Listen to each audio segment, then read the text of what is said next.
Mutual of Audio's Sonic Kingdom, presented to you by the Mutual Audio Network, the network where we can all listen and imagine together.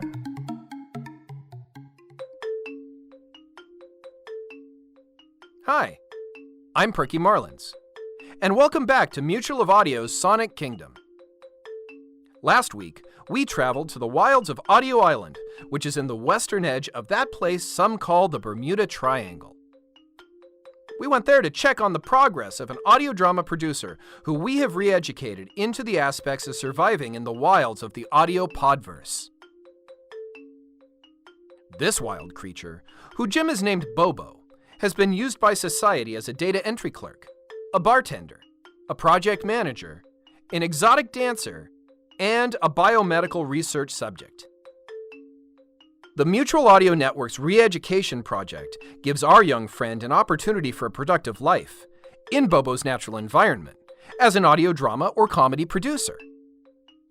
The rehabilitation of this magnificent, wild, and creative animal includes a chance to reach a wider range of distribution and the extra exposure that brings, along with free production resources and the potential to make some money.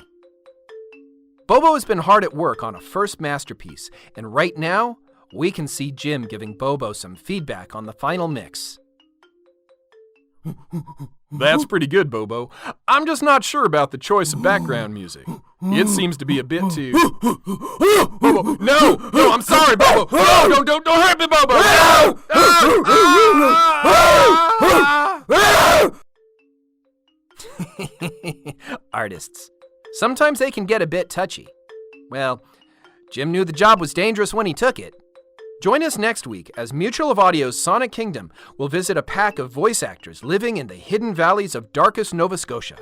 For more information about the Mutual Audio Network, go to mutualaudionetwork.com or inquire at mutualaudio@gmail.com. Whoa!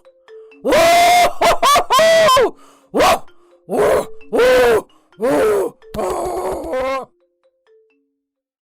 Warning, this material is for mature audiences. This is the Twisted Pulp Radio Hour.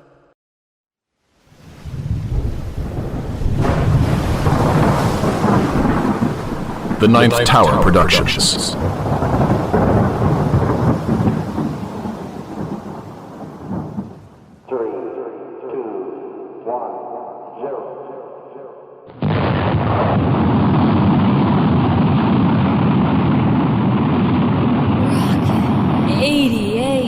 Production.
I do not care. But you'll like this. No, I won't. Yes, you will. Gah! Why? Why? Why? Why? Why do fools fall in love? To make babies, my mama said. What the hell are you talking about? Doctor, darling, calm down. Your blood pressure, remember? What are you talking about?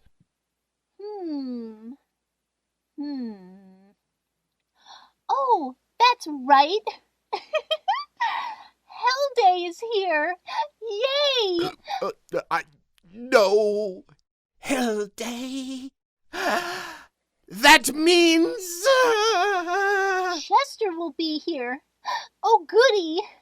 Chester's a rock star. No! No, not Chester! No, not Chester! No, not Chester! Oh, you. You're afraid of Chester. I am not! I just don't like him. Well, I like Chester. He's such a nice old man. He always helps me dry off after a shower. He always came. Every hell day. And Daddy used to make me go to the bad boy closet after I'd set fire to the townspeople's cottages. There Chester would be, in the dark closet, playing the squid game. Did somebody say squid? Yay, Chester! No! Oh, God, stay away!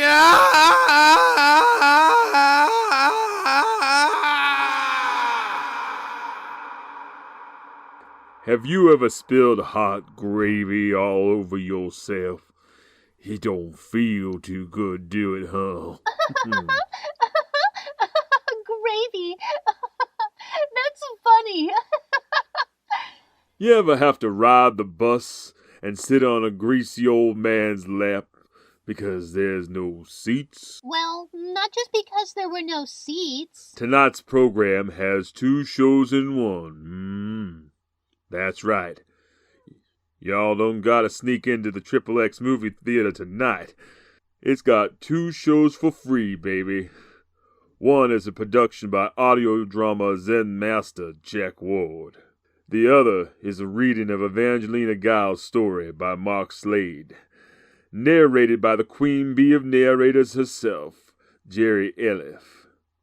Hey, here's a commercial for a place I know real well. Eyes get kicked out of there when I whisper sweet nothings into the air vents. Welcome to the Love Pavilion. We have the best sex simulators, stinger stimulators, and feather clouds made from the best ostrich fat. Plug in, plug out, or just plug it up. Party with the prettiest, most handsome, or ugliest synthetic humans in the city. So real it feels like real flesh. So good it's a sin.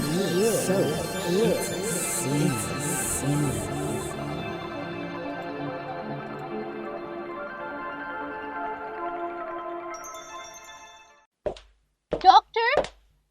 Oh, Doctor, where are you? No more squid play, you son of a bitch!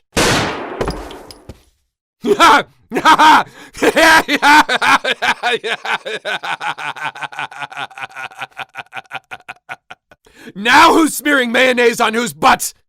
Oh, damn! And I really like this Tiffany, too.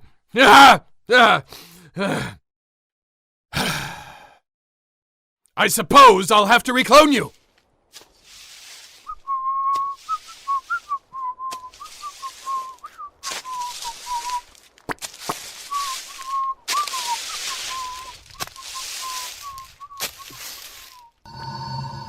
Wait until he sits on the commode and finds out I'm already sitting there.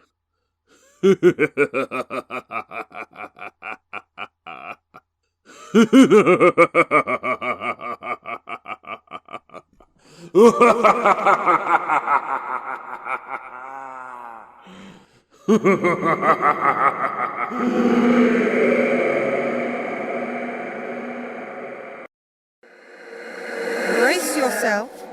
You're listening to Twisted Pulp Radio Hour. The following audio drama is rated PG for parental guidance. A deadline.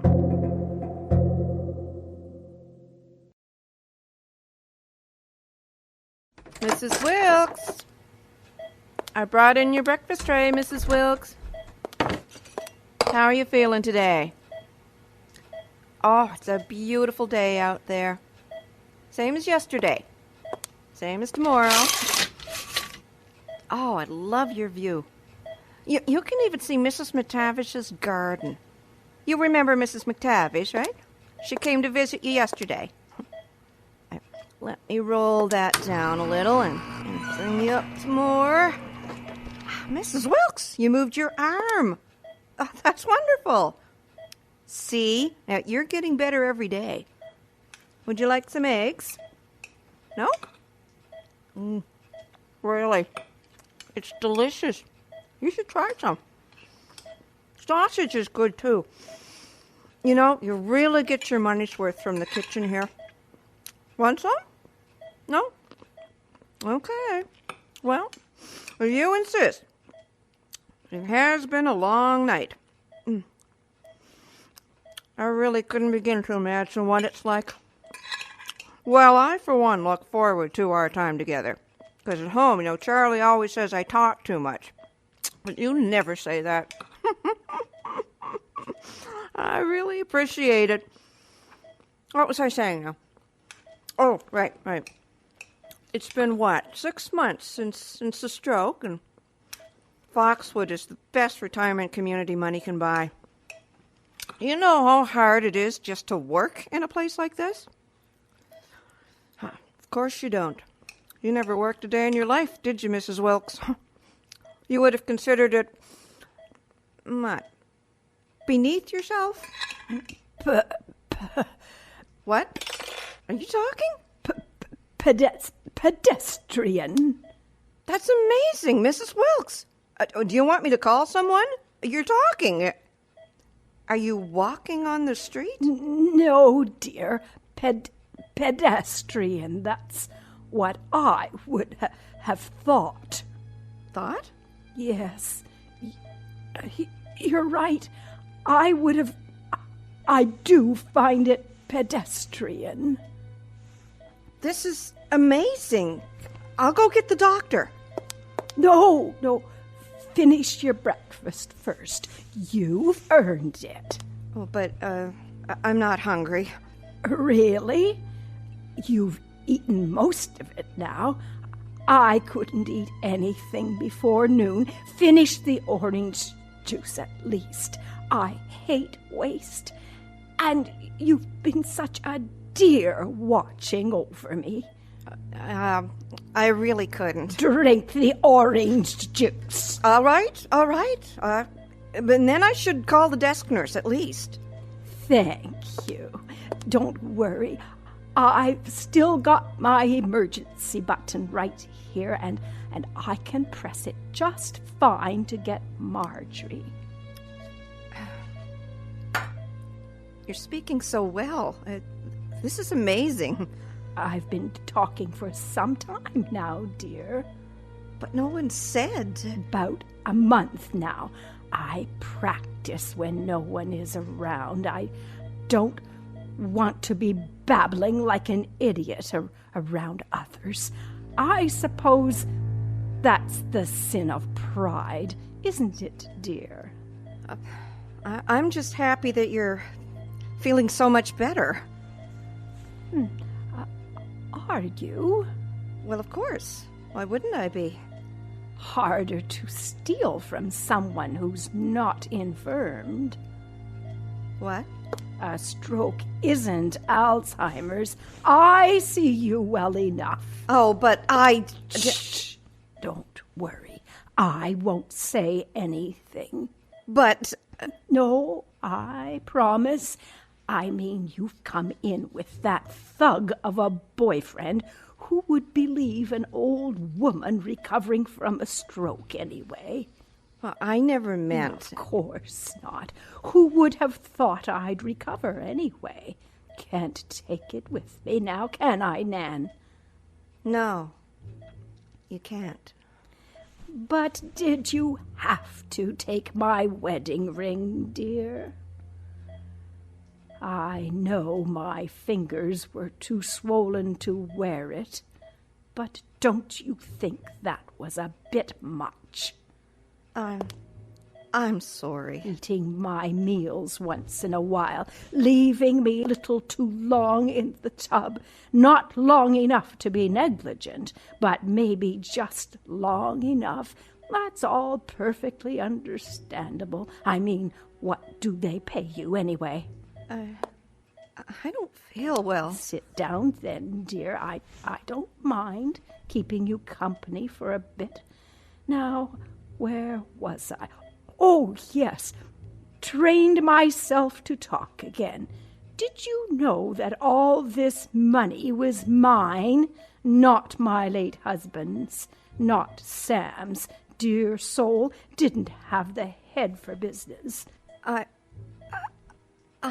I'd never let someone steal from me then, and it was so hard to see you steal from me. Now,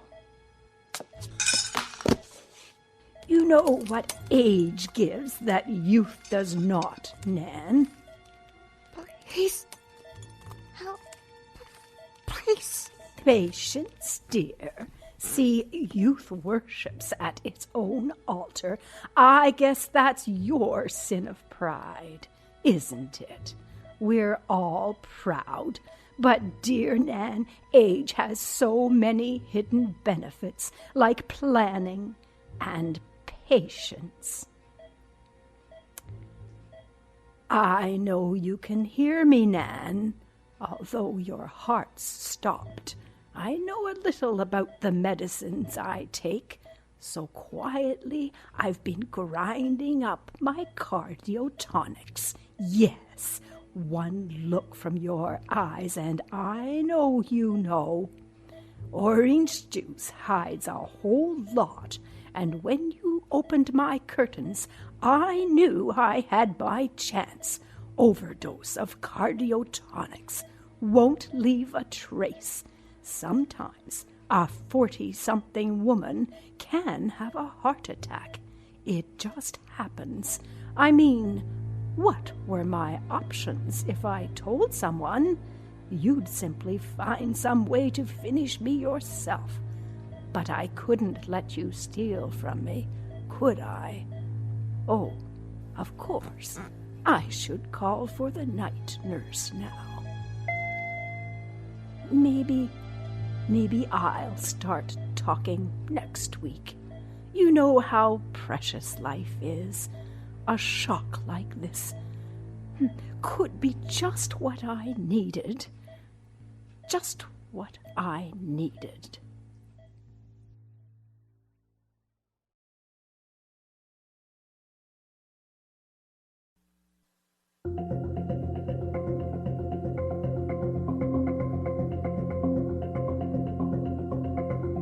Fiend of the Old starred Sheila Newell as Nan and Sheila Morrison as Mrs. Wilkes. This Deadline episode was written, directed, and post-produced by Jack J. Ward. Music composed and performed by Sharon B. This episode was recorded at the Sonic Temple in Halifax, Nova Scotia, in association with the Centre of Arts and Technology. The Deadline Anthology is an Electric Vicuna production.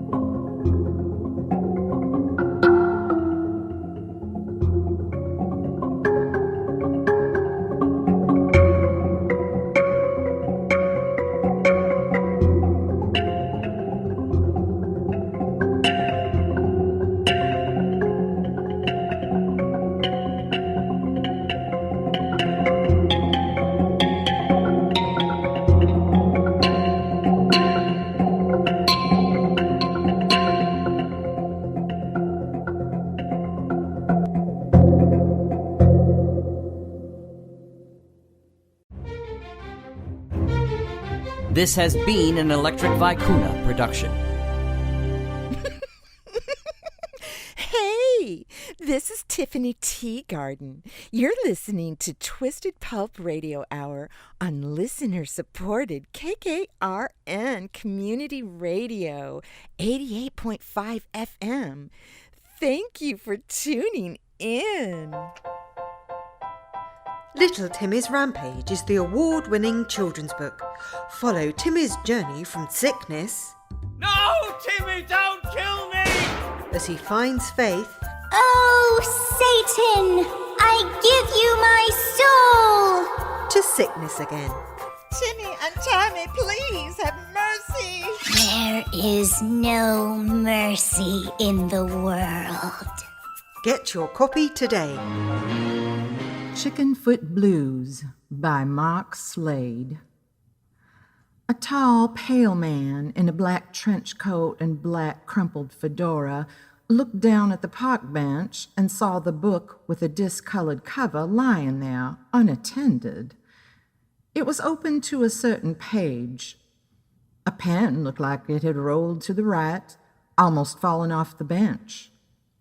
The man picked up the book, then realized it was a diary. He cradled the book in both hands, turned the pages gingerly, and found the beginning of the diary entry for that day. He briefly folded the book over a hand to read the words on the cover. The man read aloud, "Diary of one Evelina Giles, witch." His brow narrowed, and the man pursed his lips. Dear me, isn't that something? A witch in a college town like Augusta, Virginia. I shouldn't be surprised. Augusta University has some strange characters. Underneath those lines it read, "Anyone who reads this diary may become..." The last written line was not legible. It was covered by a smudge. The man shrugged. He looked around to see if anyone, possibly the owner, was around. When he discovered the coast was clear, he decided to sit on the bench and read the diary. Why not, he told himself. Why not sit and enjoy the rest of the day? It had stopped raining. He'd finished work at the office early and was on his way home. He had the rest of the day to himself. Laura was off visiting her sister for the night. It turned into a rather lovely spring day. So why not sit here and read a bit? I might get a laugh out of this, he said. After all, the man snickered. Anyone who calls themselves a practicing witch in this time and day and records it in a diary cannot be legit. He snickered again. Can they? The man asked the chirping birds in a tree above him. When they didn't answer, the man just shrugged and began to read the diary. March 22nd. I was asleep at my desk when the bells on my shop door chimed. I awoke quickly, raised my head up. I removed strands of my brown hair from my lips and cheek and tried to smile. Through blurry eyes, I saw an elderly woman with curly gray hair standing over top of me. She was in a blue dress that looked like her Sunday best and flat, square shoes that probably prevented pain in the balls of her feet. But someone should have told the old woman her stockings were hanging down at her knees. What are you going to do about this? The old woman said. She removed a giant chicken foot from a plastic bag and dropped it on my desk. It landed with a bang, and I jumped 3 feet in the air. Well, I touched it slightly with a finger. What would you like me to do? I pushed the chicken foot away from me in disgust. I am not really in the mood for chicken soup. Mungo, my 6'5" assistant, appeared in the doorway of my office watching over the meeting. He had his usual sour look on his scarred face, keeping a close eye on that old woman. You never know who or what she really was, especially walking into my office carrying a chicken foot. I want you to do whatever it takes to destroy this thing that is bringing me bad luck, the old woman said in a huff. She sat in an old rickety chair I keep forgetting to throw away. Why don't you just throw it away? I asked. I do. The old woman used her hands to illustrate wrapping it up and tossing it away. But it keeps coming back. At that point, she noticed Mungo was in the threshold, lurking. The old woman stifled a scream with a hand. Oh, my God! She closed her eyes and fanned herself. What in the world is he? He's Mungo, I said, my assistant. And you are? Lana Rupert. Okay, Miss Rupert. What can I do for you? I asked as pleasantly as I could, for being woken from my afternoon nap. Actually, I was cranky as hell. I felt my period coming on. Call me Lana. Okay, Lana, I said sarcastically. What can I do for you? You are a witch? I nodded. I want you to destroy that thing, then. Lana pointed at the Chickenfoot. Miss Lana, how is this Chickenfoot bringing you bad luck? Sometimes people believe... No! Lana beat her fist on my desk. It was surprising because she didn't look like she had enough energy to point a finger. My husband used to say silly things like what you were going to say. Regardless of whether it was in my mind or not, I want my normal life back. Okay, I said. Where is Jack? Is he at home? Yes, she said. I have him in a vase sitting on my mantel above the TV. Lana illustrated the statement with her hands. Jack used to say I was too flighty, a little nutty. I admit in the 70s I followed whatever spiritual trend came along. I even joined a group that thought David Brenner was a god that fell from the vortex. I learned my lesson. What lesson was that? Not to follow anyone. No religion can make me happy. Only I can make me happy, Lana said. Only what, Lana? I cocked my head to one side. No one should delve into voodoo. I agree with her on that. What kind of bad luck are you experiencing? A few days ago, I was stuck in the bathroom. My bathroom would not open. The heat can make a door expand, or in the middle of winter, Miss Giles? Lana held up her hand. I stopped talking. The weather has been very gloomy. The high has been 31 at the most. Yeah, I nodded. I suppose so. What else? I nearly choked to death on spaghetti. Lana thought a second, then blurted out, I tripped on the stairs. See? She held up her arm to show a very bad bruise, which had now become purple just at the elbow. Oh, my Biffy is sick. What's a Biffy? My eyes shifted to Mungo, who was giving me the signal that he should make a special cup of tea for Lana to see if she was telling the truth. I nodded to him, and Mungo disappeared. That's my dog, of course, Lana cried out. She took a photo of a light brown Pomeranian from a purse and showed it to me. Of course, I said, rolled my eyes. What's wrong with your doggy, lady?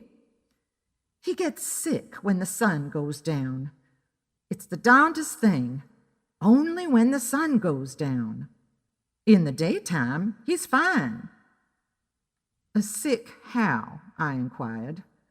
Well, vomiting, shaking all over, glassy-eyed, walks into walls.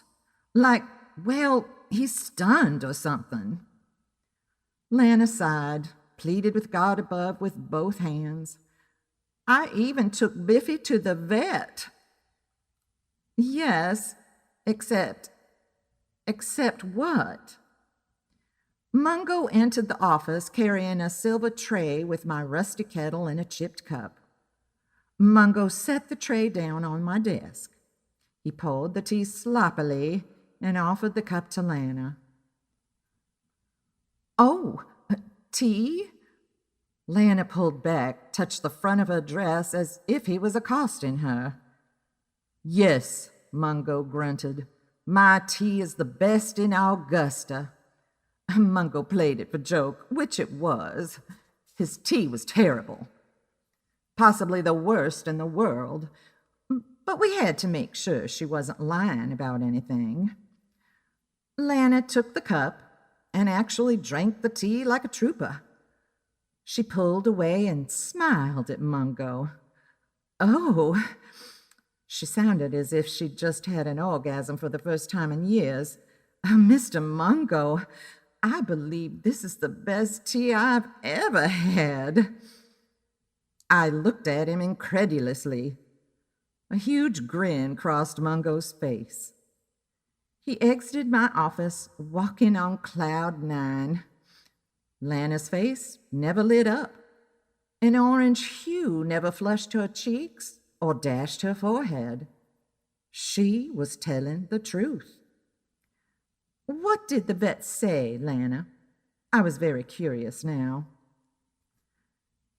"He took some blood samples of Biffy," Lana said. A worried look crossed her face, even recounting this. Dr. Baker took me back in the waiting room and explained that before he became a vet, that he'd volunteered to help a renowned scientist in the field study of island mythology of magic. They discovered a certain fish in the Bahamas contained the same elements that can put a person in a deep coma. They witnessed drugged villagers walking around even after they'd been pronounced dead and been buried. Is that a fact? I was fascinated. I leaned in to hear more, rested my chin on my hands, my elbow on my desk. Dr. Baker said Biffy had that drug in his blood system. She finished with a scoff. Biffy had become a zombie dog. I had to contain my laughter.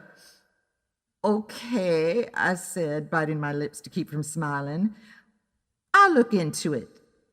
My fee is," I was going to say, $3,000.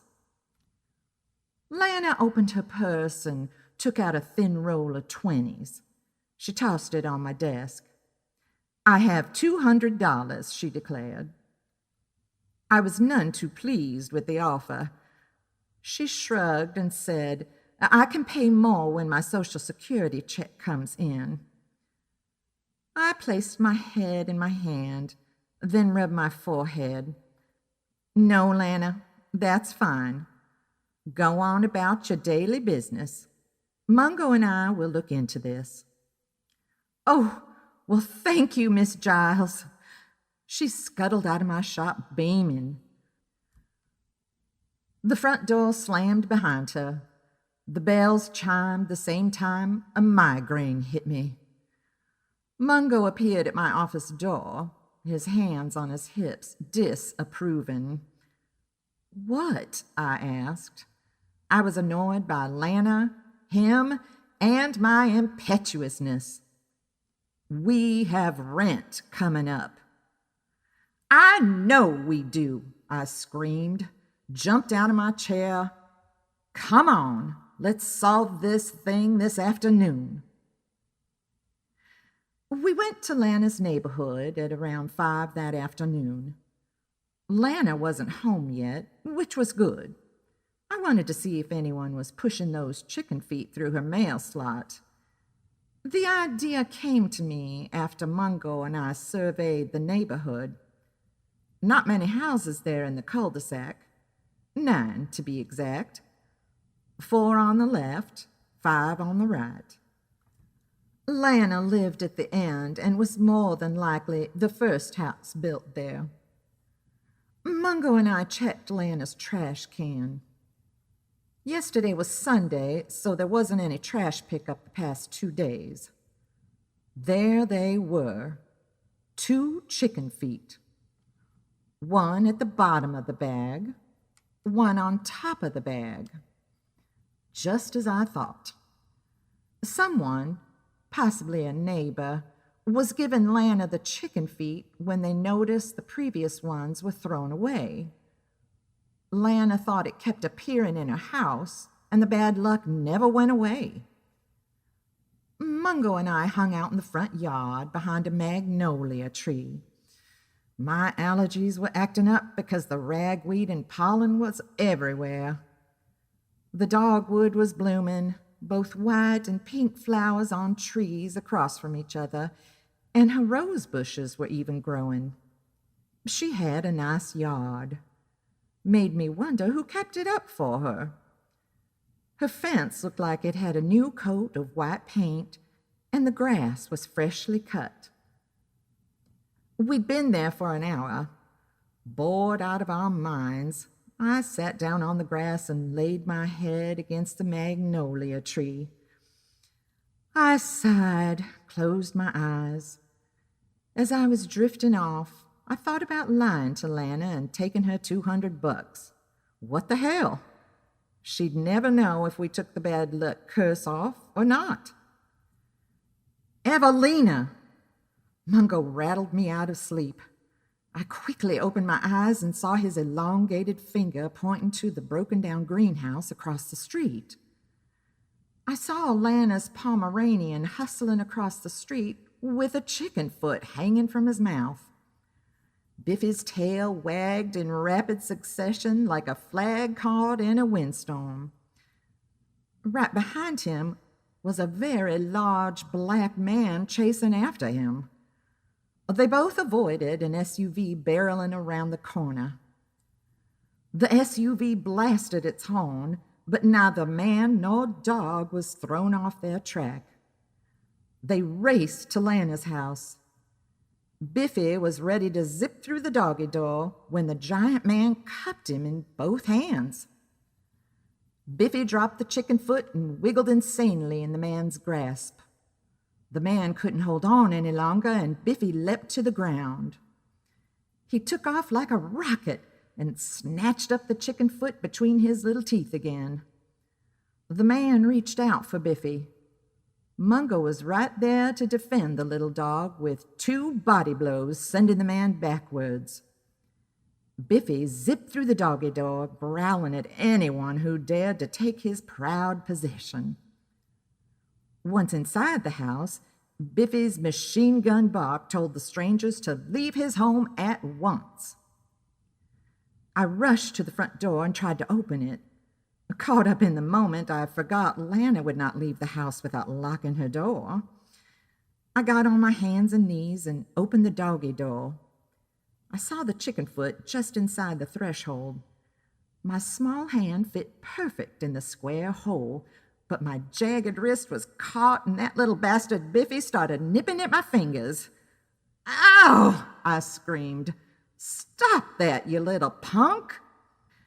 I wiggled my hand free, deterred by that growling, sniffling little cur. I turned my attention back to the fight to see the man was holding his own with Mungo. The man had delivered several punches to Mungo's face. Still, Mungo had fought his way back on top by letting the man rush him. Mungo picked the man up and body slammed him on the walkway. I heard a shrill voice shrieking for Mungo to stop. An elderly black lady was trotting away from that broken-down greenhouse, waving her arms hysterically. That's when I noticed something about the giant black man. He had no pupils in his eyes. 2 milky black balls filled the white sockets. His face showed no expression, and no pain registered every time Mungo hit him. I'd seen it before in pictures in my books. The man was an island zombie. "Mungo," I called. "Stop!" He was ready to curb the man. Mungo had lifted his leg high. When he heard my voice, his boot halted in midair, falling short of the man's chin. The elderly black lady came running up, huffing and puffing. "That's my son!"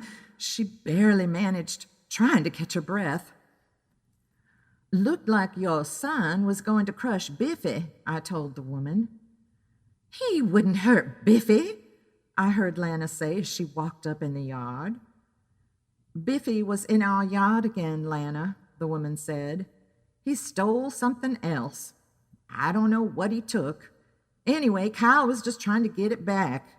We were worried about Biffy." "He took a Chickenfoot," I said flatly. "As a matter of fact, Lana, Biffy has been stealing chicken feet from—" I motioned toward the woman. "Nell Smith," the woman answered. "That's my son Kyle." "Why, Nell and I have been neighbors for 20 years. I remember the day Kyle moved in, only 5 years ago, and he's helped take care of my yard, house, as well as work nights. All this time, you were the one giving bad luck, Nell?" "Mrs. Smith," I chuckled, "why don't you tell Lana why you have those chicken feet, okay?" "Kyle died 5 years ago," Nell said. "Terrible car accident in New York. I went there to bury him when I saw a cousin of mine who practices this type of thing. I need the chicken feet to make the offering to the gods for keeping Kyle here on earth with me." "Oh, Nell," Lana said, "why didn't you tell me? We're such good friends." Lana hugged her. "You can tell me anything." The man closed the diary. He made a face. "Hogwash," he declared. "No way could any of this be true." He wiped the cover with a hand and discovered the smudge on the last sentence was gone.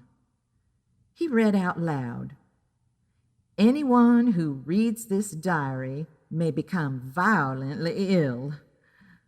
The man didn't have time to react. He dropped the diary and fell to his knees. His stomach bubbled up. He fell forward. His fedora fell to the ground. He screamed as vomit erupted from his gaping mouth. This went on for a few minutes until he noticed a pair of black flats attached to legs attired in black tights. A young woman with honey-colored hair in a ponytail, wearing a white skirt and blouse, bent down and seized the diary. "Thank you," she said. "I'll take this off your hands."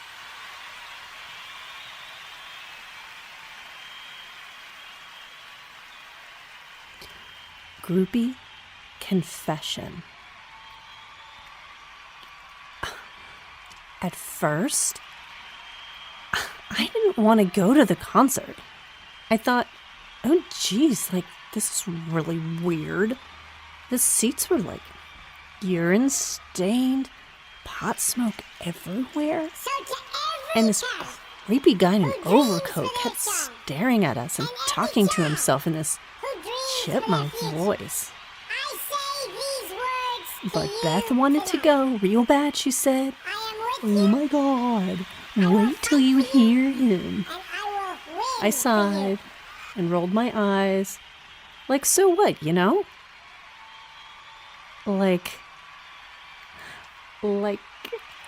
He stepped on stage and oh my God, there he was. Long black hair, dark circles under his eyes. He looked sickly and so hot. And when he opened his mouth to sing, I thought I would have an orgasm right there. Ringing in a rocking band, going down, party time. I'm going to the promised land. I'm on the highway to hell. I'm on the highway to hell. I'm on the highway to hell. I'm on the highway, the byway, the highway to hell.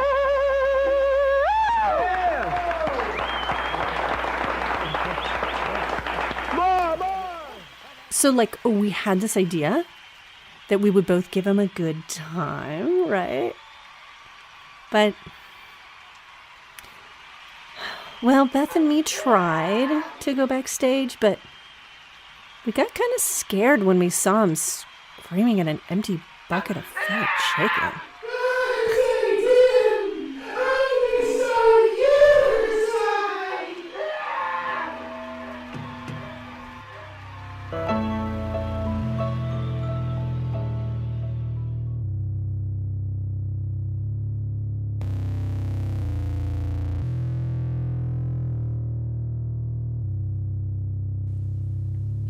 Episode 2, Hell Day. Your host was Dr. Mary VonRocksprocket, played by Lothar Tuppan. Your co-host was Miss Tiffany Teagarden, played by Sarah Leight. Chester was played by Wesley Critchfield. Love Pavilion ad featured Audra Wolfman and Geri Eliff. Groupie Confession featured Amy Pavey, Lothar Tuppan, and Tiny Tim performing Highway to Hell. Jack Ward's production of Deadline episode Fiend of the Old. Chickenfoot Blues was read by Geri Eliff. Twisted Pulp Radio Hour, created by Lothar Tuppan and Mark Slade. Theme music by Tim Slade. End music by Chauncey Hayworth. Episode written by Mark Slade. Produced by Lothar Tuppan, Chauncey Hayworth, and Mark Slade. Directed by Mark Slade.